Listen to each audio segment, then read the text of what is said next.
Focus on Liberia. My name is Abina Johnson, and this is Focus on Liberia. Hit it! From Cape Mount to Cape Palmas, Mount Nimba to Atlantic Ocean, Obomi Hills to Pocondre, to educate, elevate, and promote. Yeah, focus on Liberia, for Liberia, Liberia, for Liberia, yeah, yeah, yeah, yeah, yeah. From Monday to Sunday, from Monday to Sunday, it's focus on Liberia.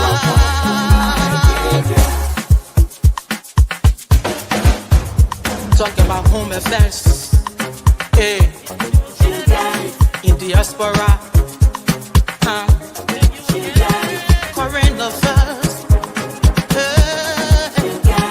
reliable information, history, talking about culture, politics, education, entertainment, business, sports, advertisement, articulation. Focus on Liberia. Focus on Liberia. Focus on Liberia. From Monday to Sunday. At Focus on Liberia, we discuss everything Liberia, from education to politics, arts and culture, entertainment, agriculture, history, religion, family, and technology. Focus on Liberia uncovers and showcases the best of Liberia and shows the world the truth about Liberia. We educate, elevate, and promote all things Liberia. We conduct interviews, panel discussions, debates, and more. Tune in to Focus on Liberia on Facebook and YouTube and be a part of the stories that make up the news. This is Focus on Liberia, and I am Dennis Jar. And I am Asonasie, and a pleasant welcome to Focus on Liberia. Today is Thursday, and it's our program Tough Talking Thursday. In this edition, we are focusing a little more on the international front. Someone would say the diplomatic front. Dennis is here, and I'm here. And we'll be doing a little more of analysis, assessing Liberia as a nation's performance on the diplomatic stage. Dennis, how you doing? I'm good. I'm doing wonderfully well. I'm happy to be here. I want to welcome all our viewers from across the globe. You know, it's for a long time we have not really been talking tough on Thursday, and so we try to revive that and say let's talk tough as Liberia's new phase in the diplomatic world. Our country, Liberia has gone through a whole lot. I was watching a video and it's trying to talk about Liberia, how in fact Liberia should be the giant of Africa because of its role. You know, at the time that most of Africa was under colonial rule, Liberia stood strong, fighting for the independence of Africa. You know, where is that voice? Has that voice gotten stronger? Has it gotten weaker? Have we disappeared? Do we still maintain that touch? Where are we? And as of today, you know, so I'm glad that we can discuss Liberia's new phase in global diplomacy. Thank you, Dennis. You know, Tough Talking Thursday. We will be tough. We will be analytical. We will be informative. And so, folks, joining us, we want to welcome you to Tough Talking Thursday. Do us a favor by sharing the broadcast with somebody in your contact. The Bwaka Unity Party government is approaching 2 years in power now. Some major stories are telling us something important. our country is showing up differently on the world stage. We are at the United Nations Security Council. We avoided Trump's travel ban. Our diplomats are getting new marching orders. But what does all this mean for regular Liberians? And more importantly, how is the government performing overall after nearly 2 years in power? That's why we are here to discuss tonight. And I'm happy that Dennis is here to help me unpack it, analyze it, and talk tough on this. And Dennis, let's get started. Let's first of all start looking at the bigger picture here. As I said earlier, three major things happen on the international front, right? The United Nations visibility. We are visible at the United Nations. That's what I mean. And then we talk about, is the United States of America favoring Liberia now? Many African countries got banned or restricted. And we see that Liberia was not banned. Neither did Liberia get any restriction when it comes to visa. Is this a planned strategy from the Boakat government or the administration, or did we just get lucky? Is it because of the work our government, has been doing and continuing to do? So let's look at this, because Dennis, this is big. Everybody wants to come to America, and Liberia and Ghana, so to speak, in West Africa. I think Guinea too, if I'm not mistaken, did not get banned. Sierra Leone, Ivory Coast, all these countries got banned. And talk to me. Yeah, I think Guinea too got something. But Okay. First of all, we got to give it to the Boakai government because we don't want to only let's reward them when when they get it, even if that's a miss or whatever that could be, but that's a plus. So if that's supposed to mean anything, we have to credit the people in power. They are playing their games. They are the one who are doing something. So whatever that is worth, we have to give them the credit, because if it were the other way around, we will blame them. Okay, so we want to be able to credit the government when things are going good, and then hold them accountable when things are not going so well. Whatever the strategy of the United States under President Trump is, and how they are picking the winners and losers in their game, really, we don't know. I wouldn't claim knowing all about diplomacy, but whatever the Boakai government is doing to avoid being banned is working, or whatever it's doing, even if it is transactional. Like, hey, I get Alberto Garcia, and then you take me up, whatever it is. That's working for the Boakai government, and that's what they want. As regard whether they are responsible, whether there's something they're doing, I would say yes, they're doing something. If that's what is important to them. And talking about doing something, we've been groomed to believe that nobody can fight against the United States. Just be on their good side. I remember when Louis Brown was under President Weah, he was fired because President Weah said, hey, wherever America goes, they're where we're supposed to go. So we can't deviate. So whatever that is worth, it is, if that is what the Boakai government too is after, it means they set their goals and they're going after it. So I think that's a plus for them. And then let's look at some specifics, and if you can bring some historical perspective to that, you can do so. Many said that it was because William Aaron Turbot Jr. Has fallen off with the United States a little more during his time as president of Liberia. Some people believe that contributed to him, falling the way he fell. Politically speaking, he was overthrown. Many people believe that there were hands behind from the United States. Now that the United States was somehow behind, because he has fallen out of favor with the United States. I watched a speech when he came to the United States. He spoke very well, and fast forward Charles Taylor, right? And Charles Taylor was another person who was not in good book with the United States, and we all know how Charles Taylor administration ended. And I'm sure you remember also at some point Doe was saying, "Look, we will pay back America's debt." And I'm sure, even though Doe came to power through coup, he visited the White House. That was Ronald Reagan's time at the time. But something happened in between there. Doe was like, "Hey, we're going to pay your debt." So at some point, he has fallen out of the good graces of the United States of America. And Doe will go down the way he went. And we saw that. So, and you mentioned a key point there. Look, that you don't want to be on the bad side of the United States.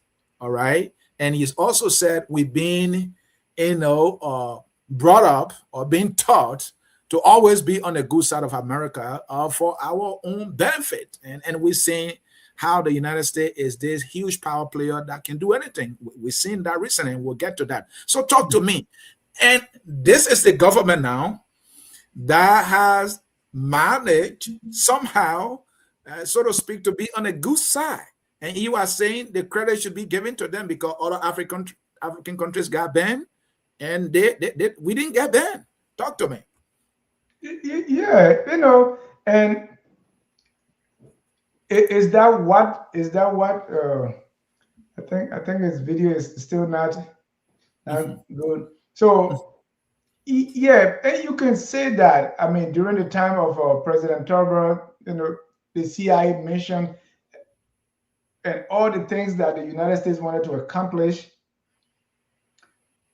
Thank God that some of these records are coming out now to see, are they still on that course? Is that what they're still doing? Okay, so whatever the United States is doing is being directed by their foreign policy. What is good for America? What is it that America wants? What we don't see from our side is what direction are we taking? What is it that we want? Is it important? Right now, under President Trump, we have the America First agenda. Everything should be America first. I remember President Bouakai was here, and he too was talking about make America great, right? And so, what is it that we want?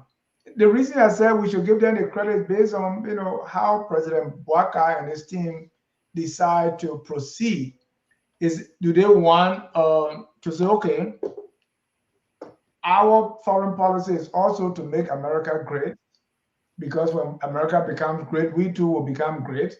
Is that it? So if I could clearly see what is it that the Bouakai government wants, how do they want for Liberia to relate to the United States? For President Tupper and the rest of the people, I mean, it was simply about speaking out, because we were still not really opposed to the United States. We were not doing anything different. It's like you want to break rank with them on maybe one or two things. And when that happens, it's like, oh, okay, you try to be, wiser than your father, so let me get rid of you. But for the Bouakai government, what exactly are they doing? I really don't see it, or I don't hear it, or it has really not been articulated for me to know what is it that they want for the United States to do. Is it just doing what America wants? Or is it something that, because when those who do diplomacy, you are at a table. You have to negotiate. Are you negotiating from a position of strength? Are you the weakling on the table? And you're going to, get whatever is left that nobody else wants. If that's the role that the Bouakai government is playing, really, I don't know. I don't see it. It's not being articulated. If you go on the, we really don't know what Liberia foreign policy is at this point. But let me welcome Dr. Clarence R. Pearson. And I don't know if I also can say Pastor Clarence R. Pearson. I've listened to some messages. And so, Dr. Pearson, welcome to the show. Thank you, Dennis. I've been having some technical difficulty. It's a pleasure that I was able to get past them, and it's great to be on. I want to say hi to our panelists and our audience out there. I'm looking forward to a great show tonight with the political bulldog. And Dr. Yeah. Pearson, we are focusing on the diplomatic stage. Let me give you a little summary. Our focus here is Liberia now sits on the United Nations Security Council. And you saw that Liberia spoke on behalf of Africa, so to speak, on the Venezuela crisis. And we now know that Liberia, did not get banned from the Trump travel ban and restrictions being imposed by the Trump administration on a lot of African countries. And very recently in Rabat, Morocco, our foreign minister announced what they call as major changes, to our foreign mission. And so our focus here is to look at what our country is doing diplomatically, right? So Daniel and I were talking about, that we didn't get banned. We're on the United Nations Security Council. And my question to you, does the administration deserve credit that Liberia as a country is not on any travel ban, non-restriction or restrictions? And should we credit this government for what we didn't get? We didn't get banned at all. I think they deserve some credit. Don't you think so or not? Thank you, Anthony. I think it should be clearly stated that Liberia and the current administration does deserve some credit. The fact that we sit between Ivory Coast and Sierra Leone and both of them got banned, some level of restriction to travel to the U.S. in terms of their citizens, and we haven't. I think it's a plus for us, and we should say of thanks to the administration. On the other hand, what I would say is that have we done anything that is, contrary to the interests of Trump that he would want to see us ban? I would say no. If you look at the current statement that was read by Louis Brown at the UN, he was just reciting what the AU and the ECOWAS have already stated. The position of the A3, which is the three African countries that are sitting on that what we call non-permanent seat at the Security Council, had a joint statement, and it just reflected the position of the African continent. And I think that puts us in a good position when it comes to our geopolitical framework, staying true to our Pan-African position. So will Trump get annoyed with Liberia for that? I would say no. The U.S. government cannot be annoyed with Liberia because Liberia did not speak as an independent, as a separate country. Spoke as a unit, the African Union position. And I think we should look out for when Liberia votes. If Liberia should vote and maybe something important to Trump and the U.S. government and the America First agenda. Like say for instance, America wants something done at the UN and Liberia went and voted her vote against US interests, then that would be a wholly different situation. But for now, I think we're sailing good. What our foreign minister said about us having a reform is yet to be seen, because I don't think Liberia has a strong foreign policy, to be frank. Show me any foreign policy Liberia does have, and I'll reflect on that. Yeah, but yeah. I don't think we have a strong foreign policy. Yeah, we'll get to the details of her reform that she's preaching. We'll get to the details and we'll get your perspective on those. And we are talking about the United States. In Liberia, we know that you don't want to be on the bad side of the United States. It is believed that when Todbor got on the bad side of the United States, his administration did not end well. The same way Charles Taylor, the same way President Samuel Kanyando. And this is, Ellen Johnson Sirleaf played it very safe and well with Uncle Sam, and she was the darling of America, right? And it's obvious now that Unity Party, being Unity Party, is playing that same game with the United States. You don't want to ignore the United States. We saw President Boakai came here, and he went home with beautiful English. The president of the United States was impressed that he could speak English, right? And Liberia also agreed that, look, we will take this guy you want to deport, Mr. Garcia, to Liberia. It's like Liberia has been willing to do anything to please America. So in no way, Liberia could get on the travel ban. Somebody might look at it, hey, this is diplomacy. This is Liberia that is playing well to not get in bad book with the world power. This is a country we're talking about that entered another country, Venezuela, and arrested the president and took him out, handcuffed him. He's in jail and taking him to court. So this government is playing it safe, isn't it? We should give them that credit. Yeah, I would say so, and whatever credit I'm giving in will come from what is actually happening on ground in Liberia with respect to HPX, the high power exploration. Because don't forget now, America does not see Liberia as in any way a threat to its foreign policy at the United Nations, because our vote doesn't really count. Our vote is quote unquote is what we refer to as a charade. It's just there for formality. The votes that count at United Nations are those countries that have the veto. All right, China, United States, Russia, I think Great Britain. Those are the countries that have those powerful vote at the United Nations. So if I want to see a great President Boakai to in any way be tampering with his relationship with America, it will be with how he's going to receive issues like if they tell us, say, receive Garcia, no, we're sending this deportee to Liberia, say yes, and you say no, then you're going to have a problem. If they say, well, HPX is an American interest and we want you to give them the rights to ride your rail from Guinea to the seaport, Liberia just become a ground where you see them, the animal, the elephant meat passing, but you can't taste it. And you say no, then you become a problem to the U.S. If they want to say they want access to our rare earth equipment, resources rather, or any resource that is discovered in the country with the exploration that President Boakai asked for, and we say no, we want to give it to China or Russia, then you see the bad side of Trump. But until now, President Boakai, yes, he's playing it safe. I know he's playing it safe. And what does this playing it safe mean?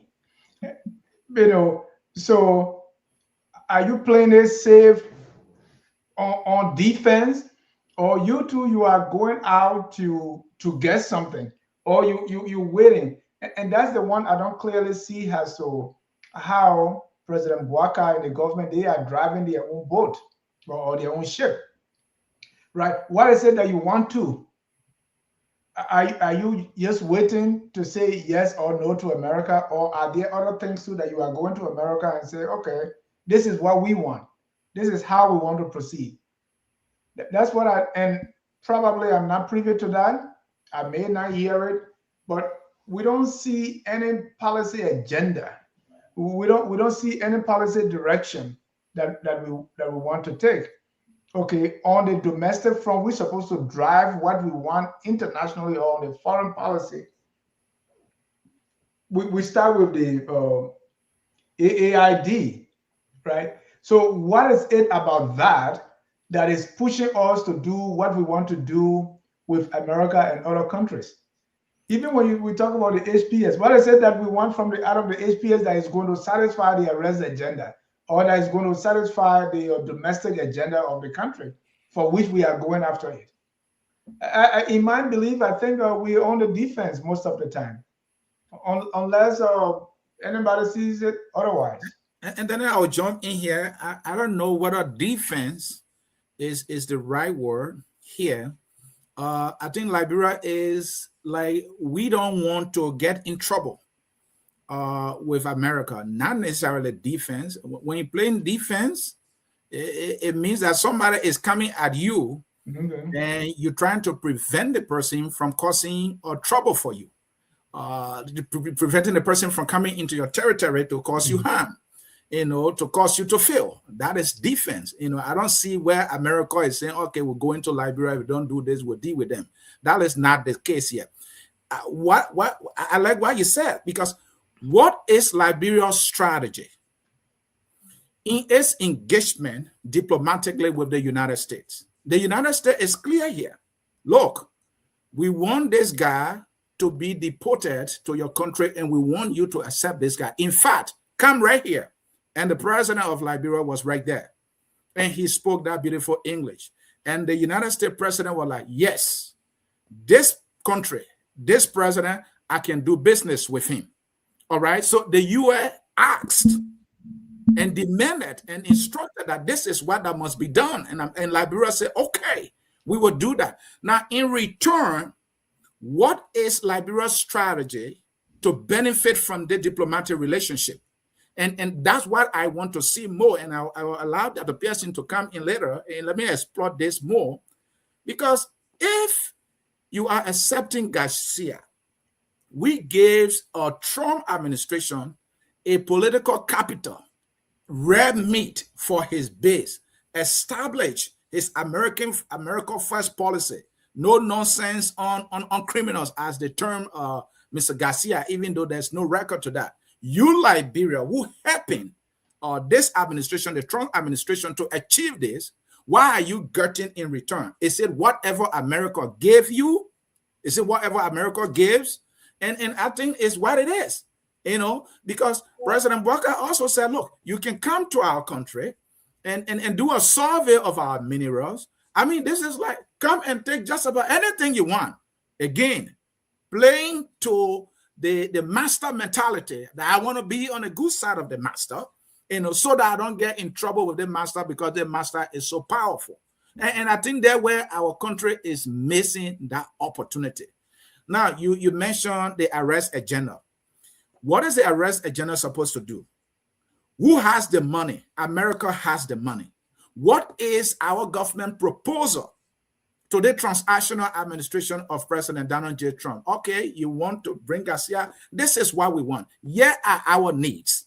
But what I see is that Liberia is waiting to see what America will offer in exchange for what America wants. And I think that is not enough. And I think our foreign mission, our president, and the entire diplomatic, arena, they need to come up with a strategy how to deal with America. We heard about the Health Aid program, right? America decided that this is what we want to be done to protect America's interests. We are aware of a Liberian citizen now who was manhandled. What is the administration going to do?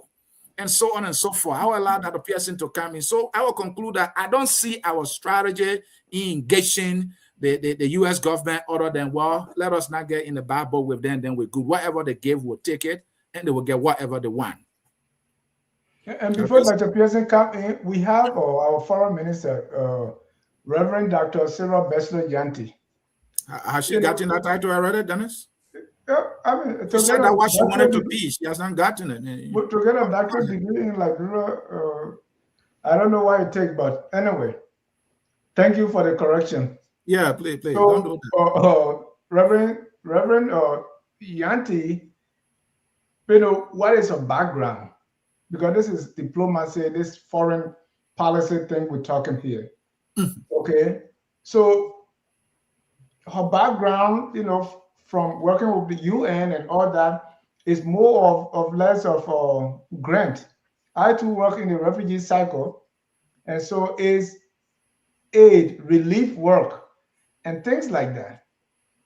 And so I think it's more, and it remains to be seen whether we are pushing for anything or we are going to be that person just waiting to take whatever.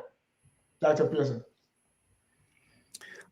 Thank you, Venice. When you look at our current disposition with our foreign policy and our relationship with the United States of America, I think this administration, give them a pat on the back for the fact that they were able to somehow secure that MCC grant, even though the fiscal catch has not really landed, but it has been kept an open possibility with forward march progression towards ensuring that it is achieved.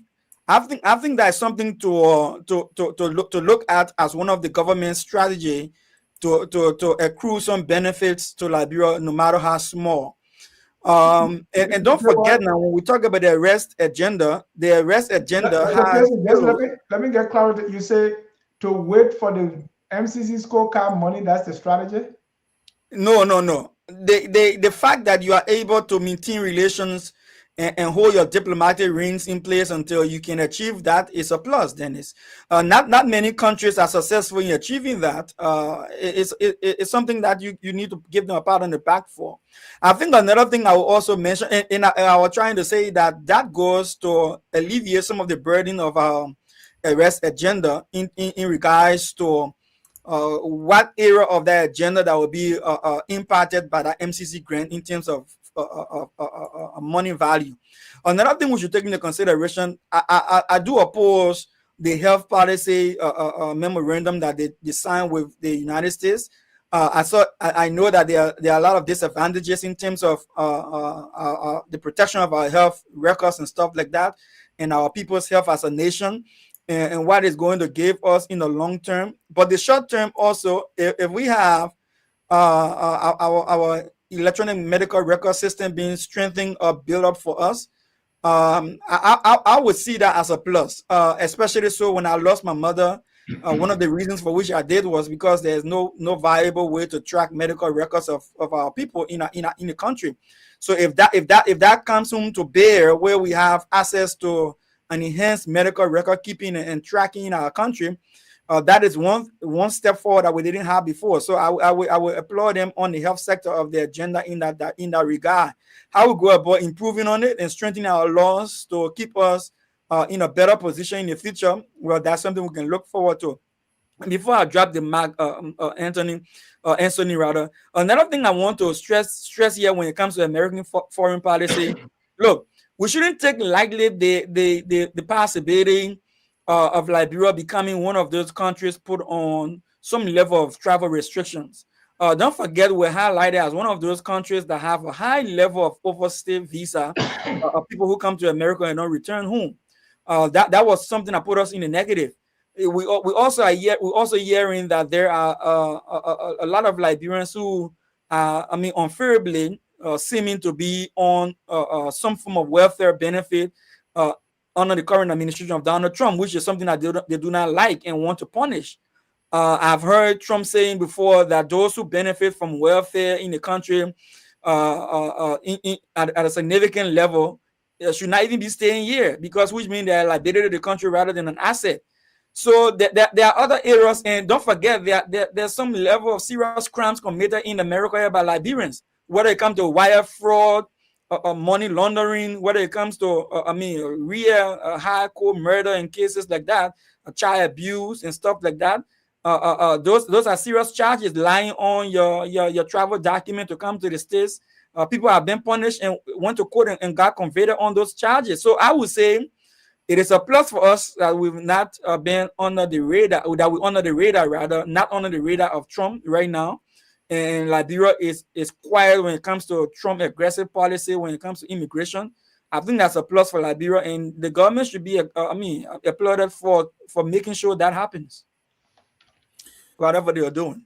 And thank you, Dr. Pearson, for that. Now let's talk about the reforms that the foreign minister is talking about. Let me read here, and I posted it for those who are listening to also follow as I read. All right. Liberia's Minister of Foreign Affairs, Sarah Bess-Loyenti, has unveiled a reform-driven foreign policy agenda for 2026, framing Liberia's election to the United Nations Security Council as a historic responsibility rather than a symbolic victory. Speaking during a global briefing with Liberia diplomats in Rabat, Yanti emphasized that Liberia's United Nations Security Council role must be actively supported by all foreign missions through timely intelligence, policy analysis, and coordinated diplomacy to guide national positions and voting behavior.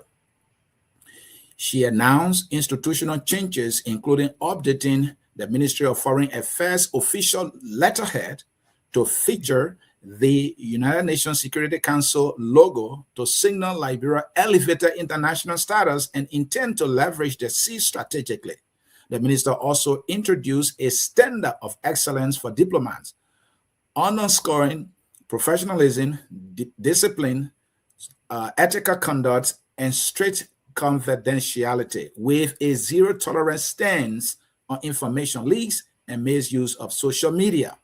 Yanti outlined a 2026 Foreign Service Reform Roadmap focused on operational efficiency, improved staff welfare, and financial accountability. She warned against unauthorized spending and stressed transparent remittance practices. Central to her vision was economic diplomacy, directing all missions to prioritize trade, investment, promotion, and job creation so that Liberia's foreign policy drives measurable benefits to citizens at home. So, gentlemen, there where you have it. I think you got it there. That is the foreign policy agenda of the Bwaka administration going into this 2026. I think it's clear that, look, foreign missions, your focus should be economic, trade, try to negotiate, engage in diplomacy that bring investment to the country, that creates jobs in the country. So they couldn't be even clearer. And they talk about financial responsibility, they talk about reform, and we know the issues our foreign missions have been having, rent not being paid, staff not being paid, and so on and so forth. So Dennis, I think they are clear on their foreign policy agenda beginning this 2026. Your take? And high on that agenda is to update the letterhead. Yeah, the letterhead of Liberia, of foreign Ministry of Foreign Affairs to include the logo of the United Nations Security Council. So that is important to them. Your take? Yeah, and because I'm not a foreign policy person, but I just wonder how that can be a policy.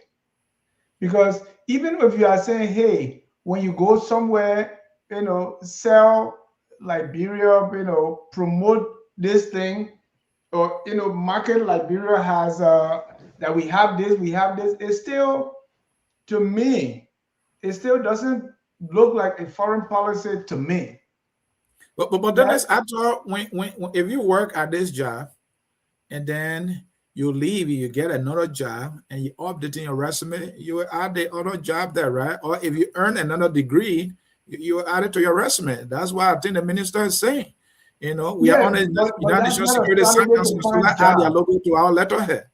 Right. So you can update your resume. Mm-hmm. But what is your strategy now to seeking a new job? What is it that you want out of? In fact, why is it that you want a new job in the first place? What is it that you are taking along? But so you are talking about, even if somebody go and say, oh, in Liberia, please come to Liberia, we have this. The foreign minister not the foreign minister, even Fagon at LBS can do that one, right? So I'm not clear as to really what still that is driving the. You are directing all missions to prioritize trade, to prioritize investment, promotion, and job creation, so that the foreign policy would develop measurable. I mean, if you look at what other people are looking for, mm-hmm. like if Trump say the America First agenda, mm-hmm. so when they say, hey, we want to sign health agreement with you, so that we can come and arrest diseases on your soil before they get to our soil. Mm-hmm. So we see that action is supporting the America First agenda. Mm-hmm.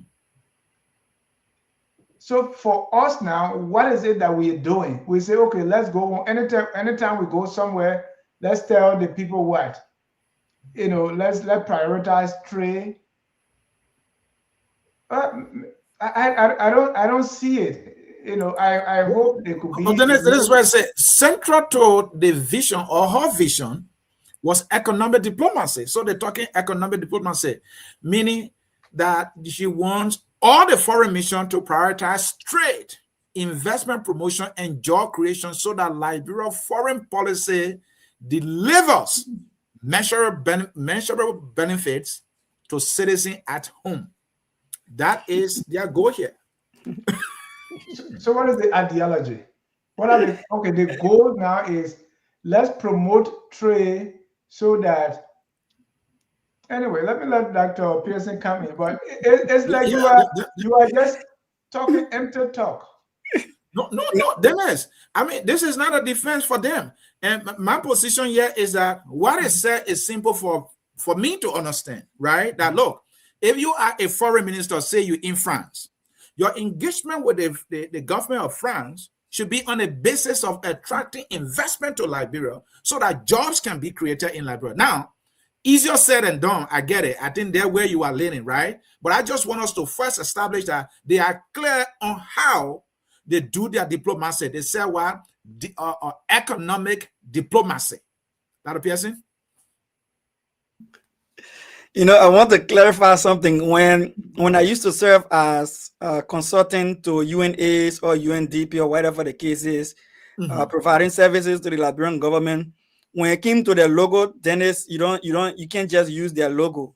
The logo of the United Nations is unique to the United Nations, and it is only used by United Nations agencies to implement their own programs and effect their agenda. So if you were to use their logo, even on a report that you are trying to write or on any document or even a banner, you have to get clearance from them, and then they will give you clearance, restricted clearance for the time that logo is used. And the reason for that is that there's this something called the disclaimer, where when something of your authority appears, so people can link it to you. So they will even make you to put in your report when you use their logo that the information in that report does not necessarily reflect the view of the United Nations.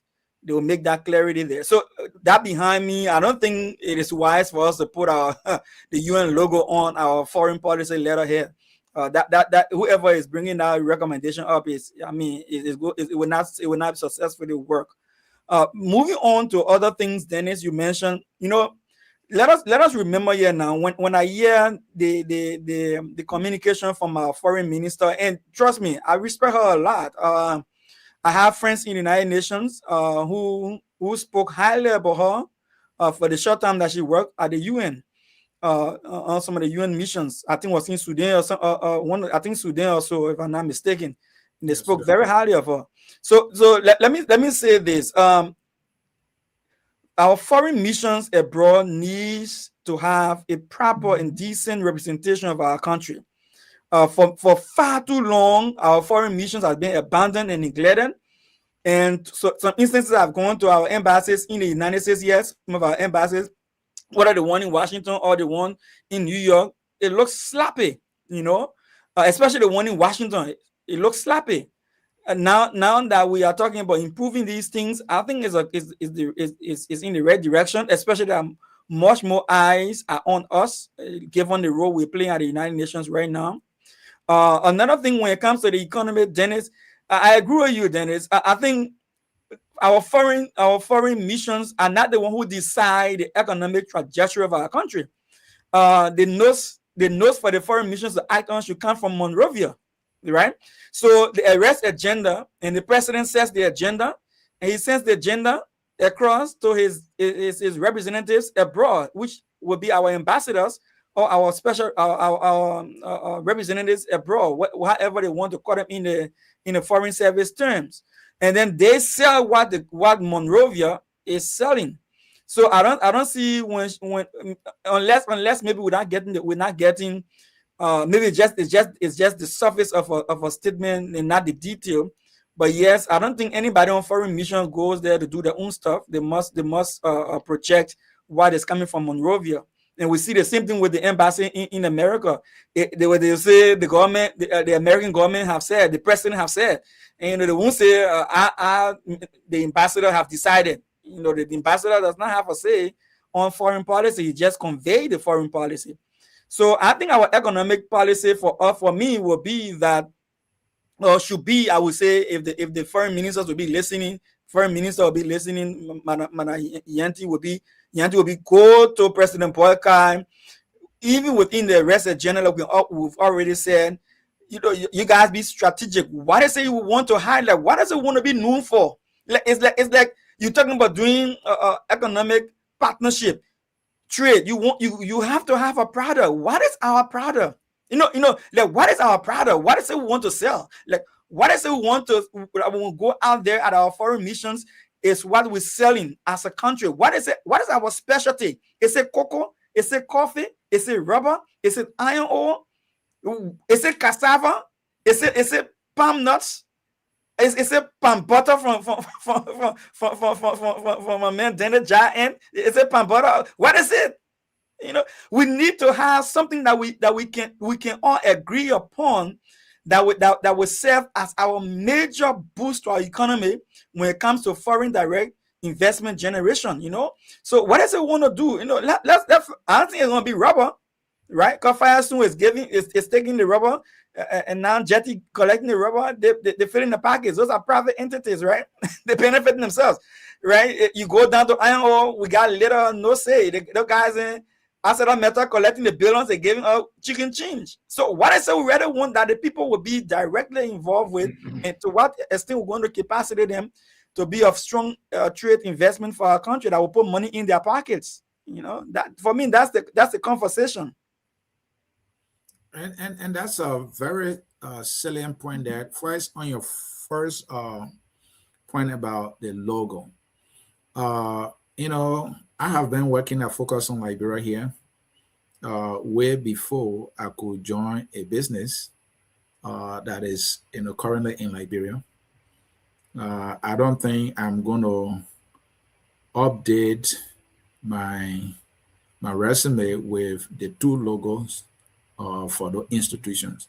My little knowledge there is that if two institutions are collaborating on any project, any work for that matter, it may become necessary for them to agree on what the letterhead should be. In this case, the United Nations Security Council is an institution, that is an arm of the United Nations, usually on security matters. I don't see how, but the minister has been in this field for some time now, counting 2 years. So I'm sure she should know what she's talking, but we will need some clarity. Why will United Nations Security Council logo be added to the letterhead of, the Foreign Ministry of Liberia? Is it that they are collaborating on something and so they must do so? Or just because Liberia is a member, are other members of the United Nations doing that? Where is that coming from? And if she feels that must be done, what does it do to have United Nations Security Council logo on the letterhead or the Ministry of Foreign Affairs? Or so that whenever a communication is sent out, the people will know that, oh, Liberia is a member? Is that what it is? Is that even doable, as you try to question that? So we might need clarity. And also on the goal of the government now, when it comes to their foreign policy, starting this 2026, that it will be about, the priority will be trade. They're talking about economic diplomacy. And then it makes a good point here. Look, what are you saying? I don't understand what you're saying. And person said, look, we don't know the details. Maybe this is just a statement. What is the policy? She has stated that. All right. It says something that is being given to them for them to go and now engage these foreign countries where Liberia have representation through its embassies. Is that's what it is? Because my little understanding here is that Liberia must first craft her foreign policy agenda. And from the minister's statement, it has been crafted. All right, economic diplomacy. The focus is on trade to bring the investment home. So it said the foreign embassies that's going to be doing that directly or indirectly. More than likely, that's why she's trying to communicate there. So my question now is, so the foreign embassies now will be engaging these foreign countries that, hey, what I want to see is that what has Liberia decided to sell? What do we have? It said that we are asking, look, come to Liberia like the president did when he came to Washington. Hey, we have minerals. Come and conduct an assessment, and then we decide what we do from there. Is that what it is? Or is it that they have decided already what they will be offering in exchange for the trade, the economic diplomacy that will translate into jobs at home? Is that what it is? I just want to get more. Dennis? Yeah, I think the problem with this foreign policy thing, because we always have, but I think it has not really been articulated by this administration under our foreign minister, Sarah Besler Yanti. Liberia foreign policy always seek peace at home and in the region, partnership abroad, and economic development through diplomacy anchored in multilateral cooperation and historic ties, especially with the United States. And you see, that's the kind of passive role we've been taking. We've not really been, okay, we want to partner, with people abroad. And through this, we'll be in good boat with everybody. Through this, we're going to bring back something to develop our country. And our historic ties with the U.S. is going to push that, kind of play a safe mentality that we talk about. Okay, America, and maybe it comes with the territory.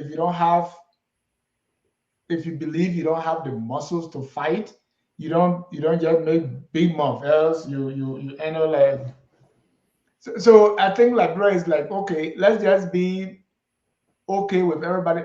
I don't see someone like say we're going to promote Liberia values. Like maybe I'm in America, and so I may tend to quote America more, right? But America will say they want to protect the United States and Americans, advance democracy, human rights, and other global interests, promote international understanding of American values and policies, and support U.S. diplomats, government officials, and all other personnel at home and abroad who make these goals reality. It's more of a, like we learn in grade school, active, action verb, proactive. They are on the go. We are not just sitting there receiving. What is it that we, Liberia, a country, with this history of doing things, of fighting for other people, like before, other African countries could be independent, Liberia was the one preaching for them, want to make sure that other African countries are liberated. It was active. We were not just sitting down and say, yeah, we what is it about Liberia that we want others to know? And that's why I'm proud about focus on Liberia mission, right? Because we want to present Liberia in a way that attracts the world. We want to see an informed and educated Liberian society that attracts the world, bringing things to ourselves. But even for the trade and things that the economic diplomacy, what is it that we want to do to make that possible? Maybe that's what I'm not saying, even though it's kind of there in that passive way. Let's just leverage the relationship we have with people, and through that, people will see, that we are good guys, and then they will come and do business with us.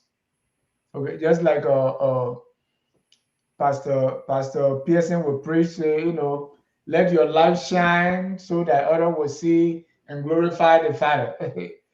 It's that kind of diplomacy that we are saying. Let your light shine before men, so when others see it, they glorify God.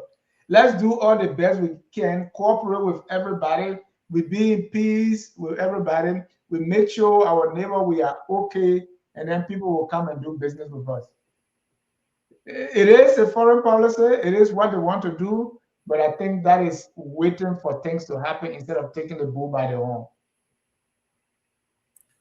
And then I like your point. I like your example you gave about focus on Liberia. And you know, we have been trying to tell the story of our country. We did an analysis on Liberia tourism potential recently, and people are sharing it. And if you watch that video, it doesn't matter where you are, you will want to say, wait a minute, this country has this potential, you know? And maybe our leaders are doing it, and maybe we're not paying attention. But I'm sure if they were doing as much as, you know, needed to be done, it would be visible. And so maybe we will start to pay attention a little more on the diplomatic front. You know, the last time I wrote a piece and I called for, you know, reform of our foreign mission, so much so that, you know, it attracts the world. So much so that, you know, it makes anyone anywhere to want to come and see the beautiful country called Liberia. This country is not only by history, but it has the deals to prove it, right? And so that is why we want our leaders to be able to, because foreign policy, diplomacy is key. And Liberia couldn't be much more situated than any other African country. And you said it, the history is there on our side. The records are there on our side. And, you know, so, and we have so much to offer the world. I mean, do you know, Dennis, right now in West Africa, in Africa as a whole, the highest tropical rainforest in our country. Liberia holds the secrets of the world in terms of biodiversity. This is an established fact. Research done by Focus on Liberia, the presentation is out there. All right? So, we're talking about carbon money now. Everybody going to the Amazon in Brazil. When we have in Liberia, what is our government? What are we doing about that as a country? So I really want to see our government telling the world, this is what we have. You have China, you have America. These people are sitting on trillions of dollars. All right. They are investors in those countries who have billions of dollars that want to invest. Tourism. We made $0 on tourism. When Ghana, Ethiopia, or Egypt are making billions. When it comes to tourism, we should be making those billions. How are we making the investment? Very lately, we have the Liberia National Tourism Authority. So we'll see where we go from there. But sometimes it's just left with the institution. We establish the institution. That's it. Like we have LACC, a toothless bulldog that does not bite. And so that's it. Dr. Pearson, let me hear your take on this. Why are we selling diplomatically to attract the world? You know, do we have a plan? We have so much to offer the world, but it's like we're not selling it. You know, thank you. I think that's a good point. That's what I kept asking initially, like, what is it that we want to sell? But you know, just to piggyback on Dennis's argument, you know, when we talk about Liberia foreign policy, there are a couple of things that must come to mind. I will just list 5, right? So, geopolitical alignment, right? Is Liberia doing a good job? Is alignment when it comes to the geopolitical space? I would say yes, because don't forget now that there is this brewing rivalry between China, America, China, Russia, Russia, and all the other Western countries. Israel and the greater South, you know, so there's a lot going on. But you can see, even though Darius Dillon made a public statement on a local radio saying Liberia is no longer going to just go behind America. Anything America says they're doing, Liberia has to decide on fit based on her interest. But you still see that Liberia has a foreign policy posture where they are ensuring that Liberia's alignment across the geopolitical space, whether interacting with China and America, there's still this balance, so that it's not backfired on us. And Ellen did well doing that, and I see this administration doing well doing that, like the same with that of the Weah administration, who later on fell apart with China at the end of the game. But again, another thing I want to look at when we talk about foreign policy is security, peace and security, right?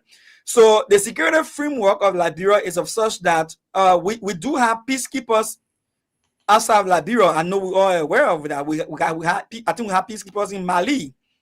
Whether we withdrew them, I'm not sure yet because I haven't checked lately.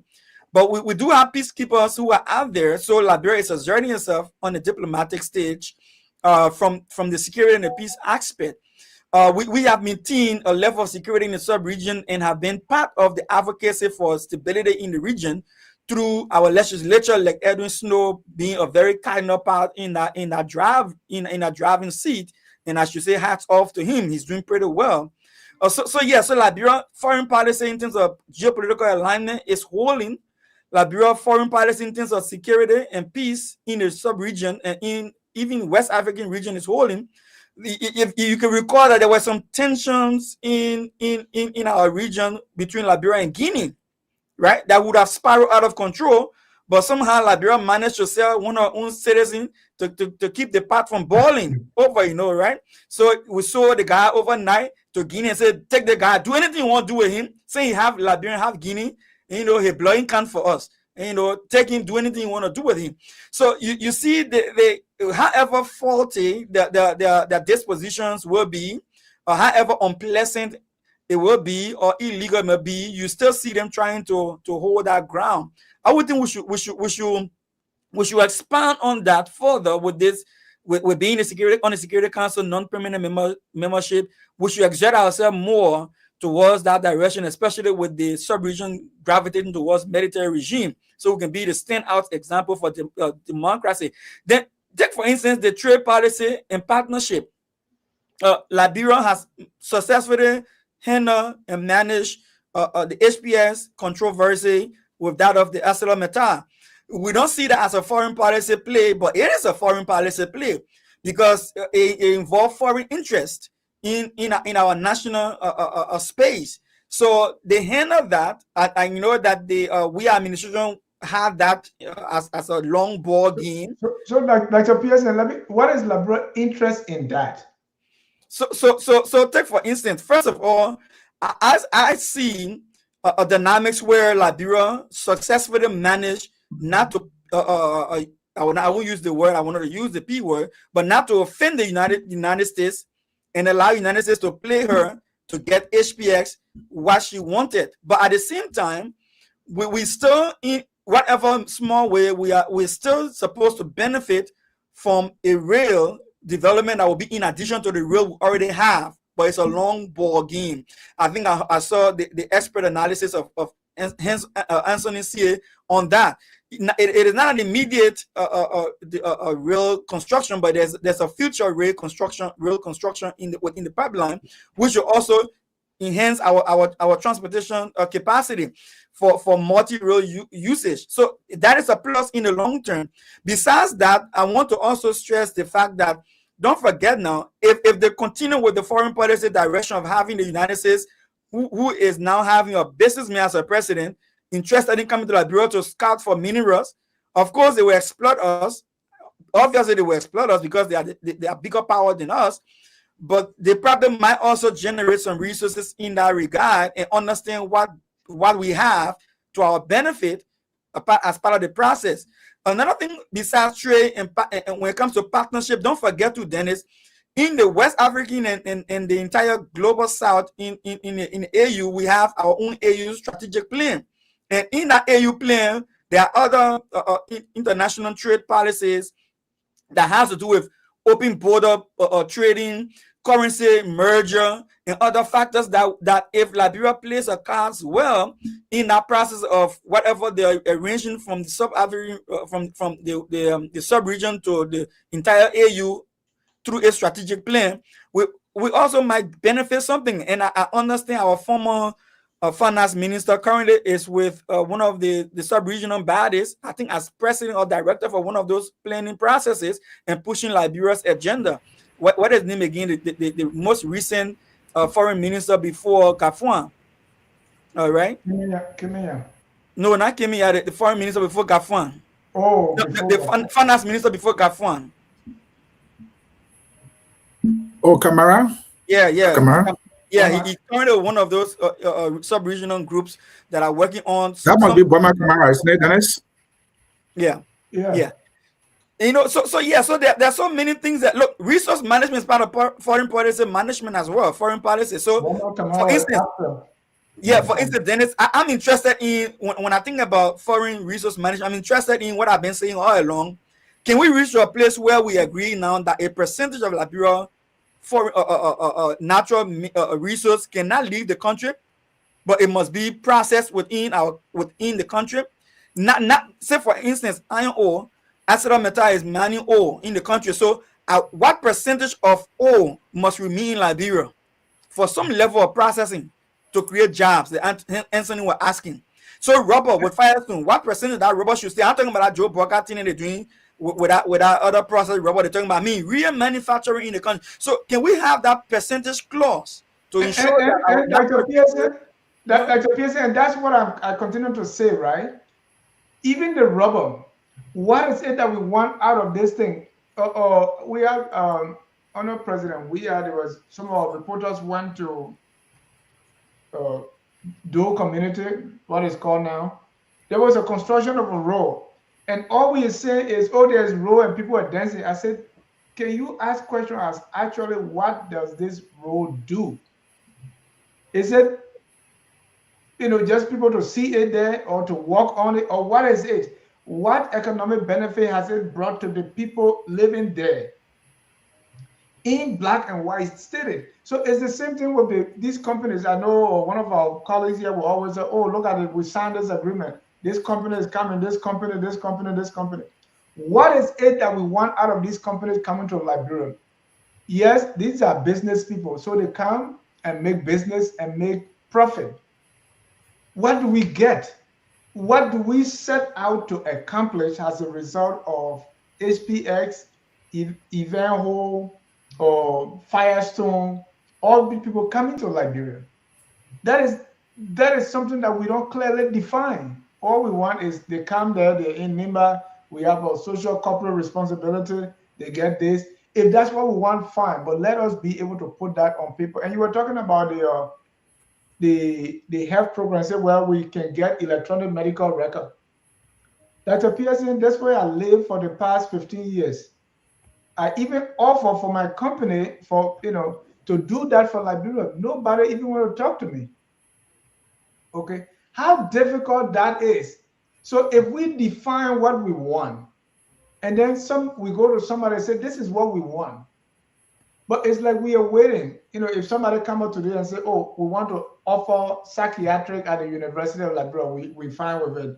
Somebody go to Lofa County and say, hey, we want to open a department of mining engineering, we fine. How do we, look at our country and say, okay, this is the country we have, this is what we need in education, this is what we need in our healthcare, this is what we need. So we are going after those things, whether we're going to get 100% of them or 80 or 70. But it appears to me that we are not defining anything. We are only waiting to see what people are bringing to offer us. And that's how we even vote. Today, if Kennedy Pearson come up, we are waiting for Kennedy Pearson to come and tell us, if you make me president, I'm going to do X, Y, Z for you. I'm going to build you road. I'm going to, make you eat 3 times a day. I'm going to do this. And then we say, okay, you are right, we'll vote for you. At the end of the day, President Pearson doesn't deliver that. We say, oh, Papa, we're sorry, we voted for this other guy.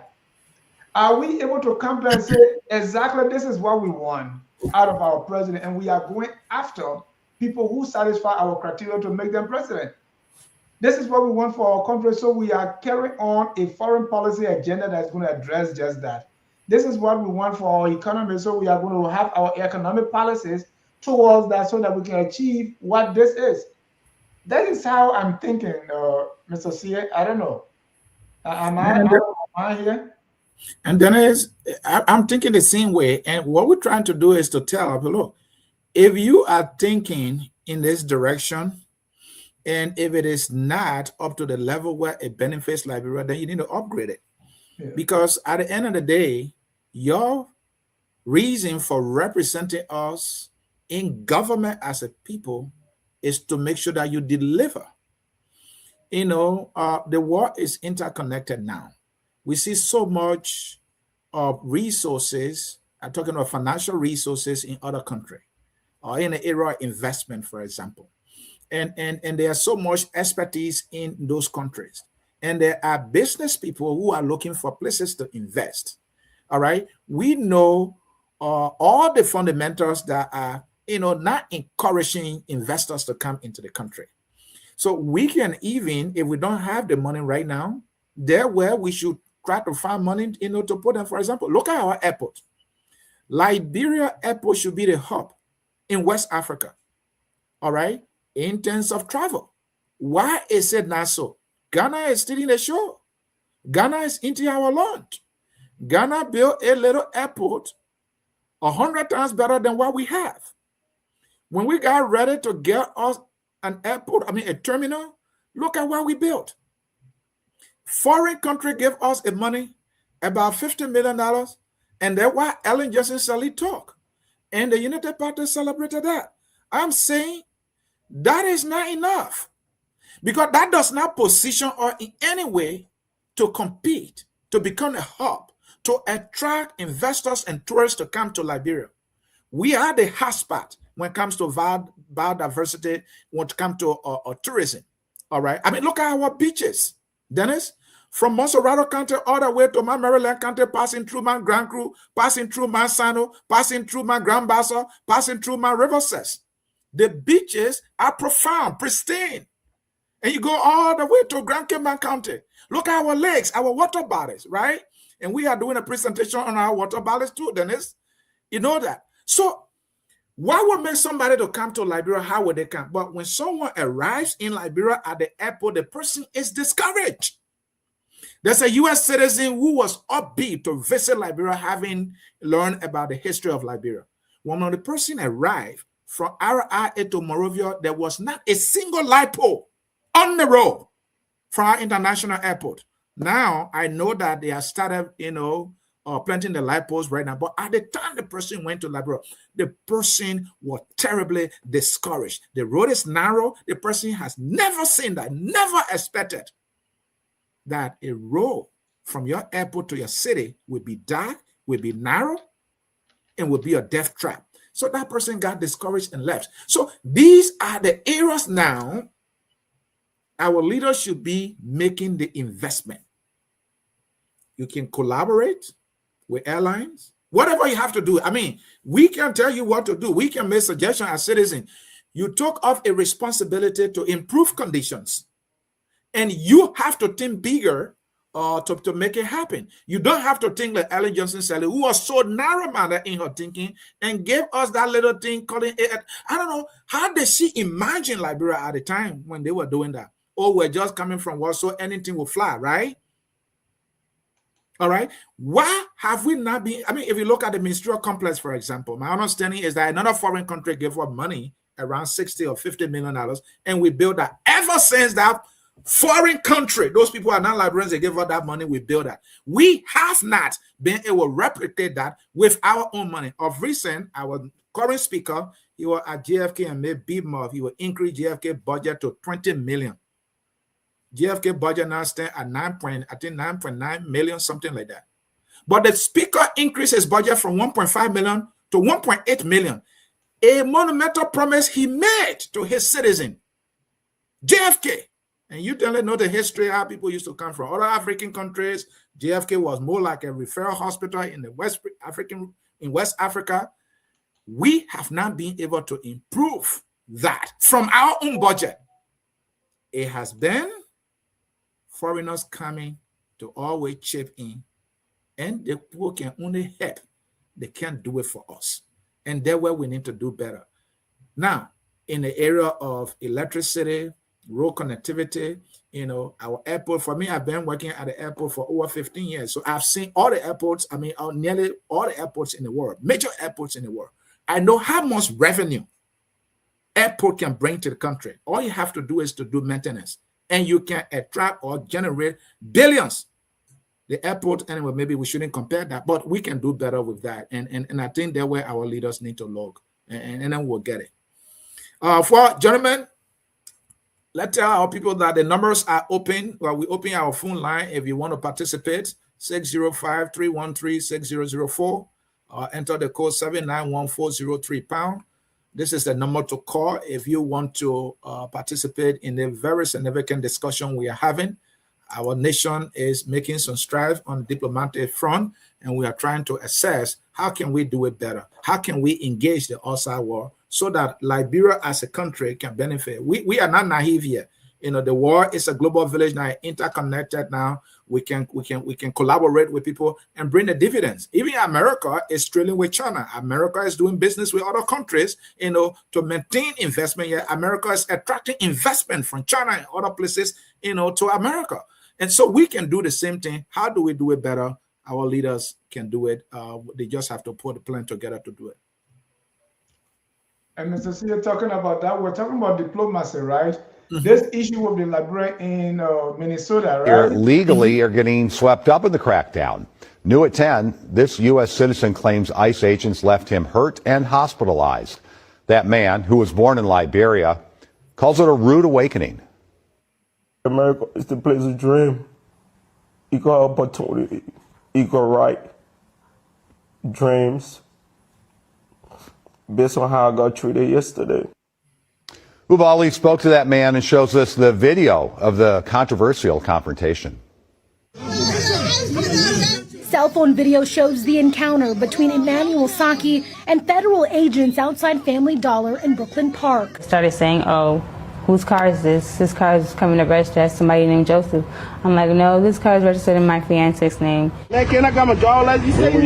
Saki, a Liberian-born, naturalized U.S. citizen, says he showed the agents his driver's license, his name, his photo, proof of who he is. Asked me, can you give more proof that you are a citizen? I told him I don't have the proof on me right now. That's when he says the situation escalated, and a struggle ensued, with Saki in handcuffs before being put in a federal vehicle. I'm a legal citizen, and this is my first time being handcuffed in my whole life. He says he was taken to an unknown location before being let go. He says he was badly bruised and went to the hospital. I've been treated like an animal that already hurt me. He says he immigrated legally to the United States for a better life and to reunite with family. They tell America is the place of dream. Equal opportunity, equal right, dreams, based on how I got treated yesterday. For Saki, he says his oath of citizenship and this certificate didn't protect him. Dr. Pearson, is this a foreign policy issue? Yeah, Dennis. I think this is sad. I think this is wrong. I think the Liberian government is supposed to have issued a statement on this by now. If they have the information, I think not only that we should have issued a statement by now. I think our ambassador the U.S. ambassador in Liberia will be called to answer for why a citizen of Liberia was treated like this. You know, and when you do stuff like that, it's not because you want to show off power that you are able to stand up to people, but you only do that to show off that you have some level of dignity as a nation, right? And someone else will argue that well, he's an American citizen, so he was treated by his own country the way they treated him. So Liberia has no fish to fry there.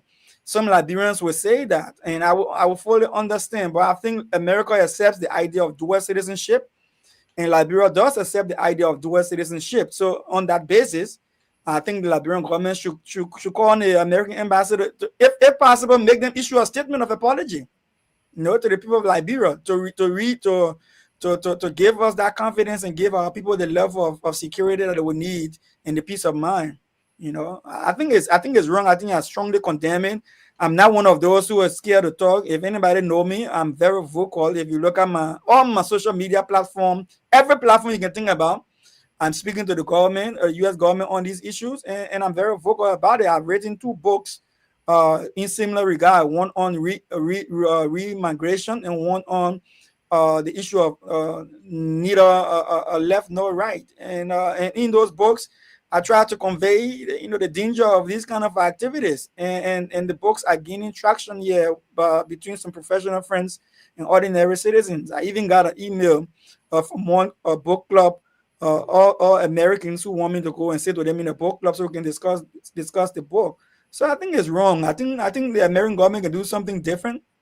A lot of us, for that matter, who come to America, we came with the mindset that America is the place to be, you know, a place of dignity, respect for human rights, and stuff like that. So to see that happening, you know, my fellow Liberians who were saying the other day on Facebook, and I saw some of them, you know, happy about other people being maltreated. You know, now I hope that they can see that this thing, you know, if they come for one, it can come for all, and nobody's immune from abuse.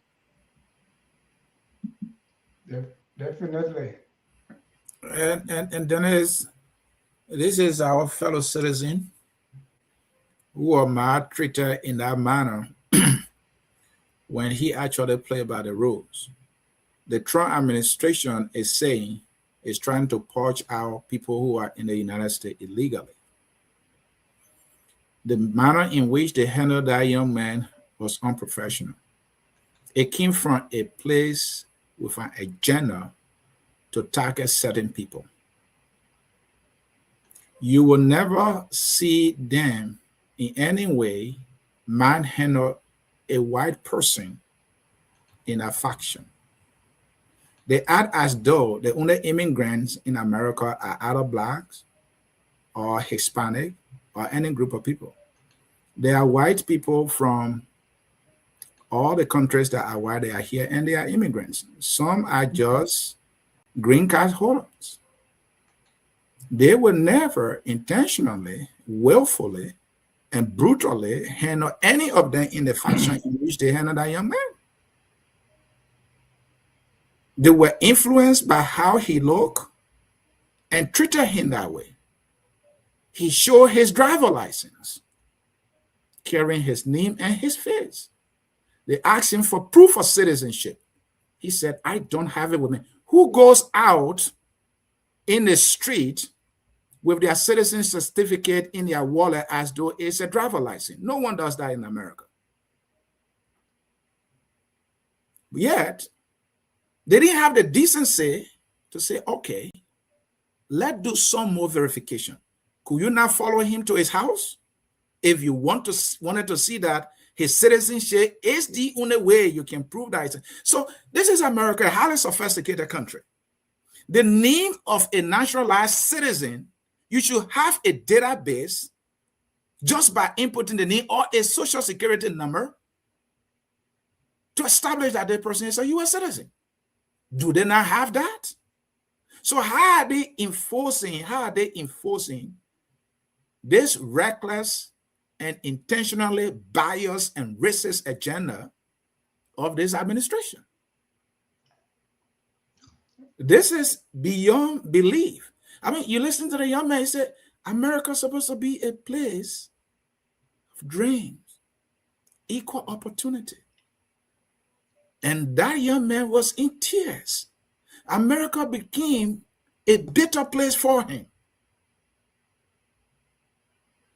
America became a place of nightmare. He stated that he has never been arrested before in his entire life. To see that it is in America he got arrested and got manhandled by people who claim to be law enforcement professionals. Imagine if that were done in Liberia or any other place. So all the people, they're not professional. They don't know what they're doing. These are federal officers who has no decency in the discharge of their duties because the instruction came from the White House. So they must be brutal. They must be ruthless. They must have no regard for human rights, human decency whatsoever. And here's the other part. There are many Liberians, and I'll say this openly, who believe to be so-called Christians, who believe that because when one professes that they believe in the Bible, then they are Christian, they will vote for that person. They will sell their soul. This is your Christian brother now in power. And what does the good book tell us? Good book tells us to be our brother's keeper. Was this brother regarded as a human being? No. That was not the case. That order came from your brother, your Christian brother in the White House. And this is the reality we face in America today. A U.S. citizen was killed yesterday in the state of Minnesota. The protest is on. America has become a place of chaos. And that is the end of the story. Talking about place of chaos, I want to relay a story from my own home. You know, they call the place District Number 2 in Sino County in a town called Nyaweke, which is part of the Sapo National Park. The story goes that there are being rangers, AFL personnel sent in that place to be part to make sure that illegal activities, poaching, and others are not taking place in the forest.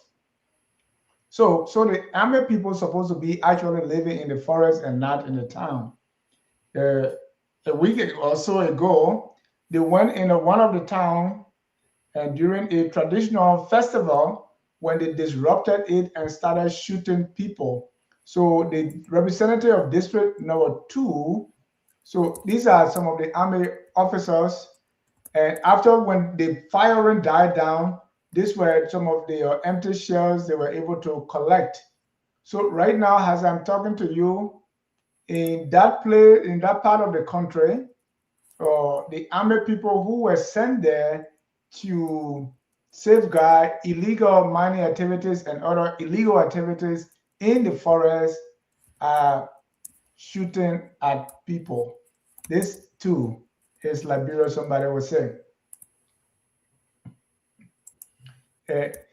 All efforts, the representative spoke with the defense minister, everybody else, and they are supposed to be investigated. So that's the latest from my home, but that, you know, the respect for human rights and human beings that you so eloquently elaborated on, Mr. CA, even back home, people are treating one another as animals.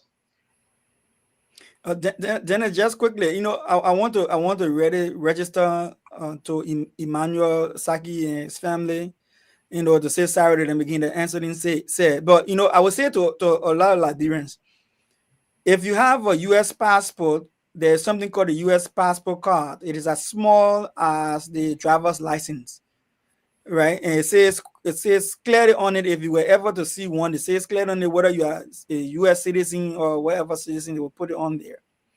I would say apply for one and try to get in addition to your driver's license. So since the incident said in red put it, you may not be able to carry your entire certificate with you. You know, carry your passport card with you. They call it the passport card. So go and get the passport card. It looks like the driver's license and put it in your pocket along with you. You know, one of my friends said, he said, these guys are not playing by the rules any longer. And because the guys are not playing by the rules, they are all gangster out there. They are acting and behaving like gangster. They cover their faces. They don't have proper identification.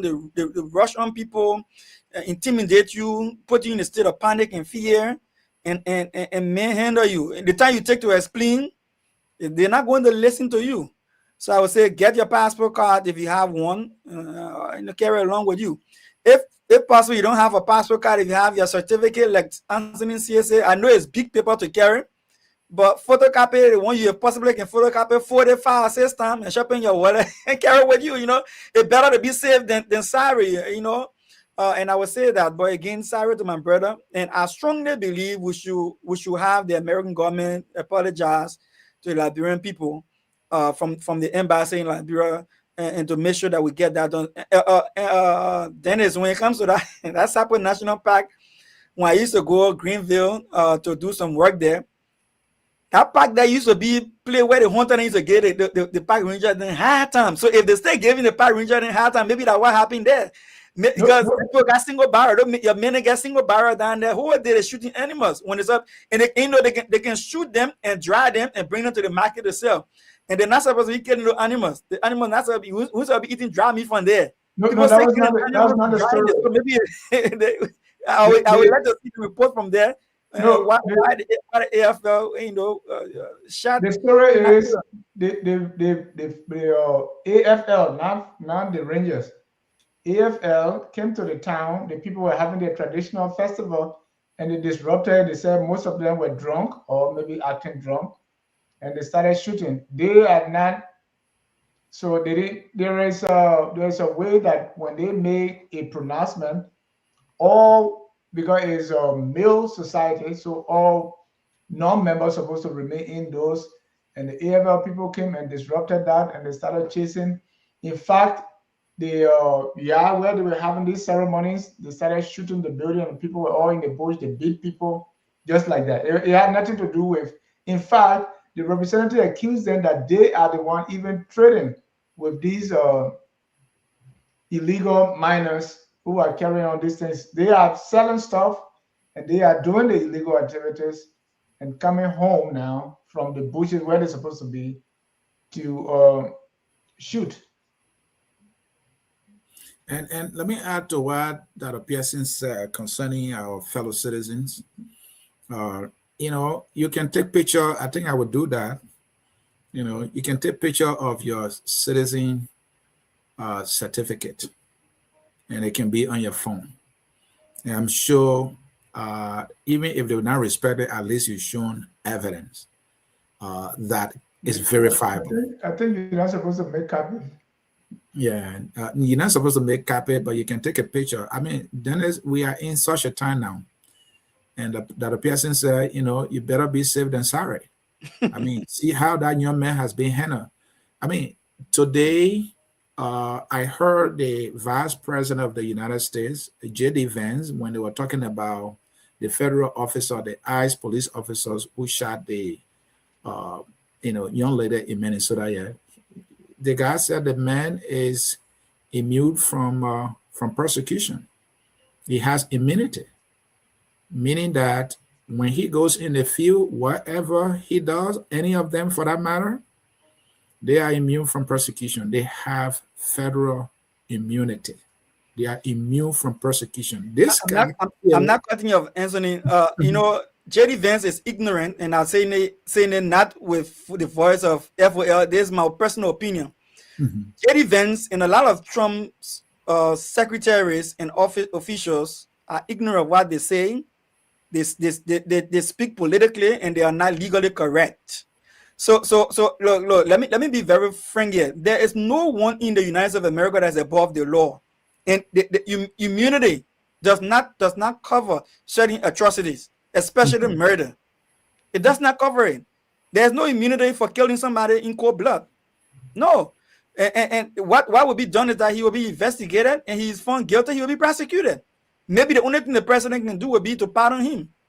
But like you said, better to be safe than sorry. So if possible, and I would say, Dennis, if you have citizenship certificate, photocopy in. Because the point here I'm making here is that it is not that you argue when they're beating you down, because when they're beating you down, they care less what you show them. They're only looking at your skin color and your face.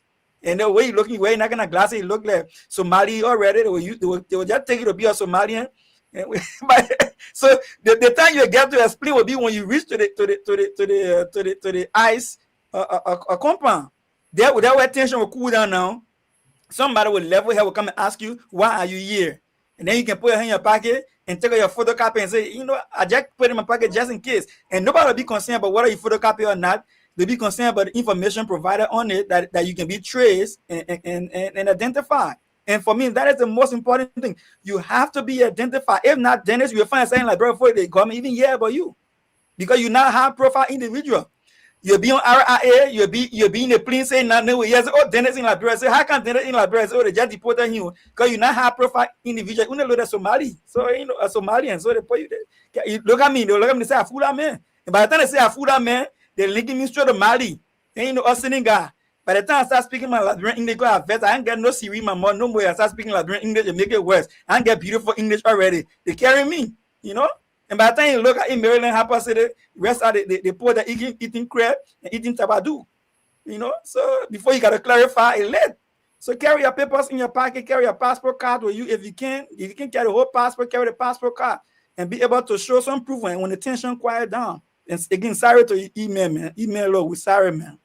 We're sorry. We can say this enough. I hope you come across this video and know your Liberian brothers are here rooting for you.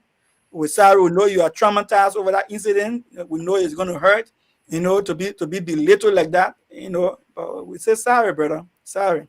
And Dr. Pearson, you are right on the clarification you provided that J.D. Vance and all other U.S. government officials who have every reason to believe that these guys are immune from persecution. That is the enormity of the ignorance that can cause so much harm, that the vice president of the United States will say you can commit murder and you cannot be prosecuted, and you are immune from persecution when you kill somebody because you did it in the discharge of a duty. Look at those guys. How can a federal officer be in the street and cover their face with masks as though that person is a terrorist? After America is the country now that's chasing every terrorist in every hole, in every corner of the earth. Why? With federal officers whose responsibility is to enforce laws in communities cannot be identified.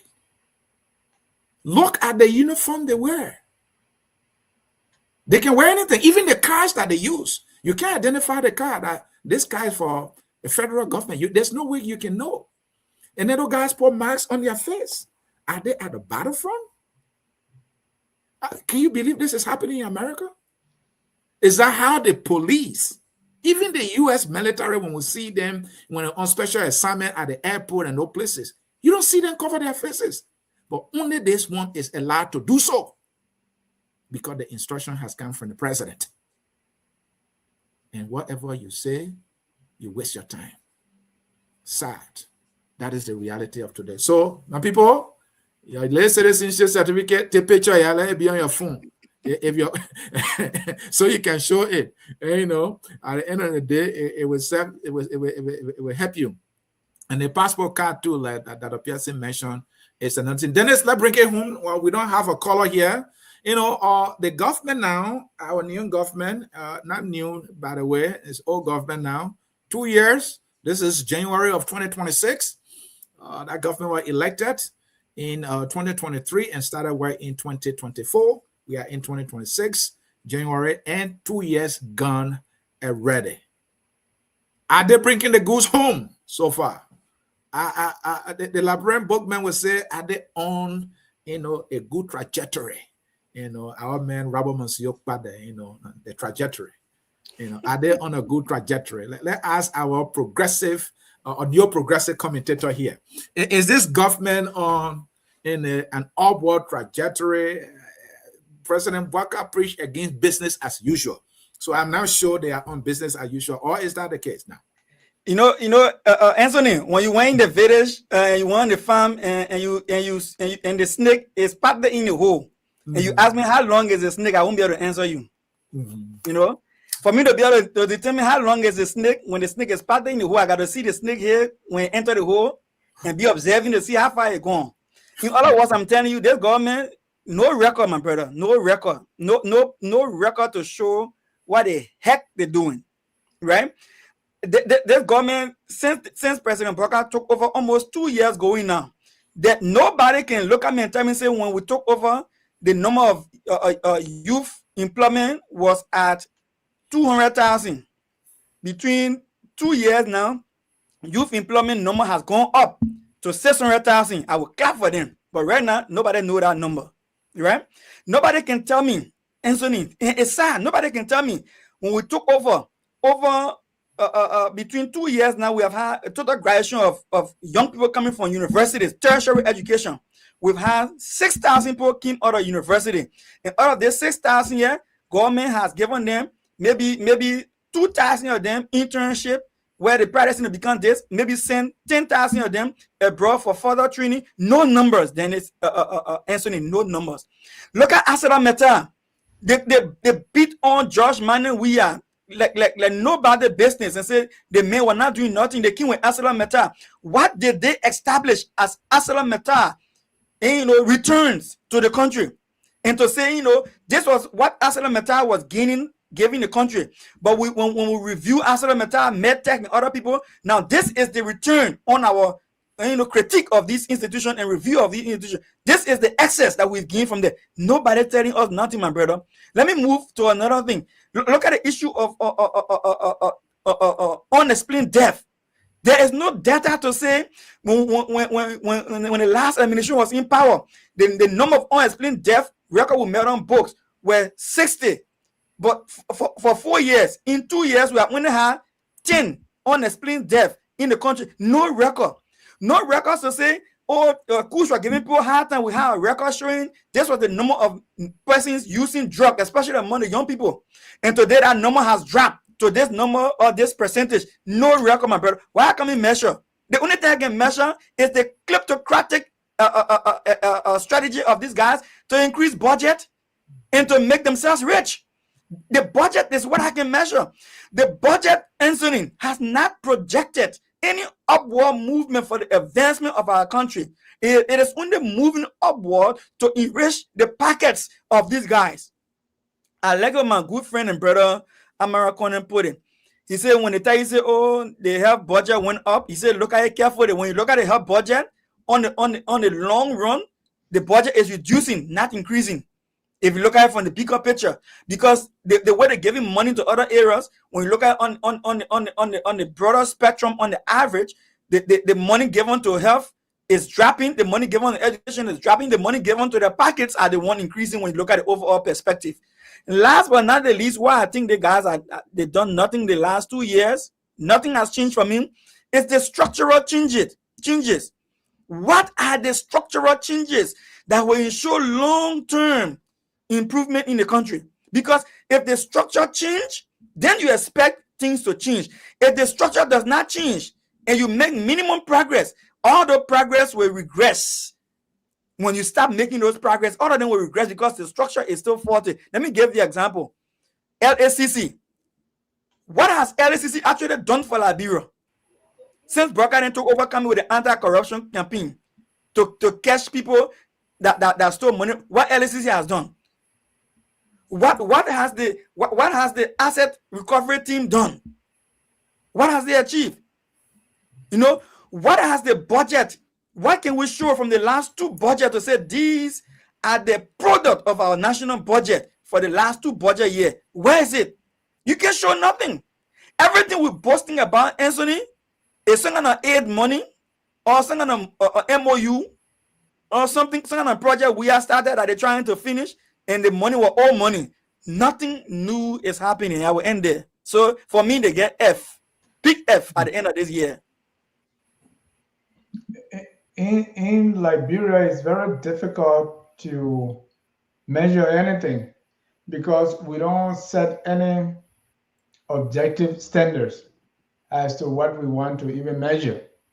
And the discussion most of the time is subjective.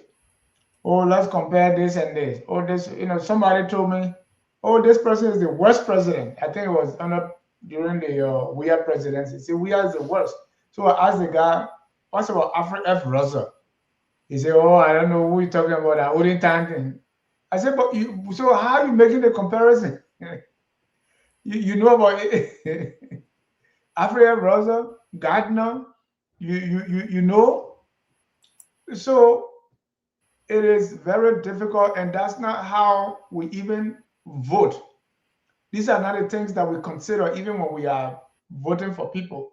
So somebody who voted for Mr. Weah because he got a country at heart, and you're never going to measure that. If we have take any measure and say, okay, let's measure getting the country at heart, what would that be?